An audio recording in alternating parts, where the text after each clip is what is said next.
And it's a site that's really familiar to most track and field fans. The site of the Penn Relays, the University of Pennsylvania. Yeah, at Franklin Field, where we've seen many a great 4x1. Let's see if we see another great 4x100-meter relay final here. This is the men's 4x100 relay final at World Athletics Relays. Italy, the Olympic champions in 2021 on the outside in lane 9. And then in lane 8, it is South Africa. This is a speedy, deep foursome, and their anchor, Nkani Simbine, is as good as any anchor in this race. We had a really great 4x1 women's final. I think the men may match it. South Africa were fastest qualifiers yesterday as we look at Japan in lane 7, who also won their heat in 37.84. You better believe they are going to factor in this race. And we spoke yesterday about Japan's prowess just getting that baton around. They are tacticians when it comes to executing their passes.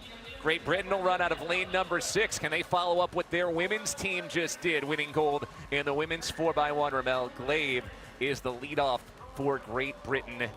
They're to the outside of the United States of America Auto. Team USA will go Courtney Lindsay, Kenny Bednarek, Kyrie King, and Brandon Hicklin. Same group that won its heat yesterday. They ran 37.86 to get here.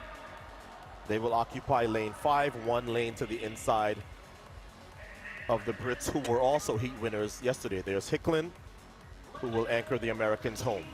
How about the Olympic champions last year from Canada? It's the same foursome.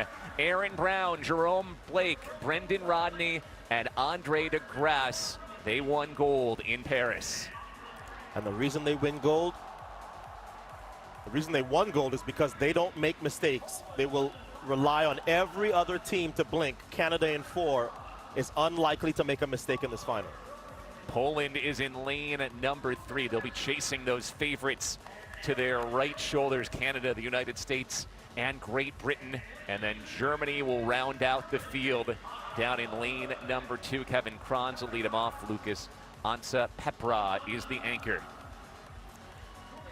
And some of these teams are not at absolute full strength, but this is really a World Championship preview because these are the countries that we expect to be towing the line for the World Championship 4x1 men's final in mid-September in Tokyo, Japan.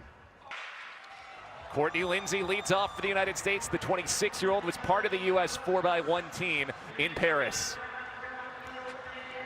Very even so far.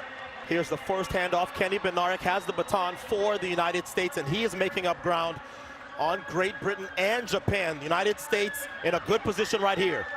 U.S. well positioned, so too is South Africa coming to the final handoff. Kyrie King has it now. He'll give it to Brandon Hicklin. South Africa's anchors Nkani Simbine. Hicklin has the slight lead. Simbine is chasing. Canada's in 3rd. The United States holding off. Simbine coming late, and Nkani Simbine runs down Brandon Hicklin and wins gold for South Africa.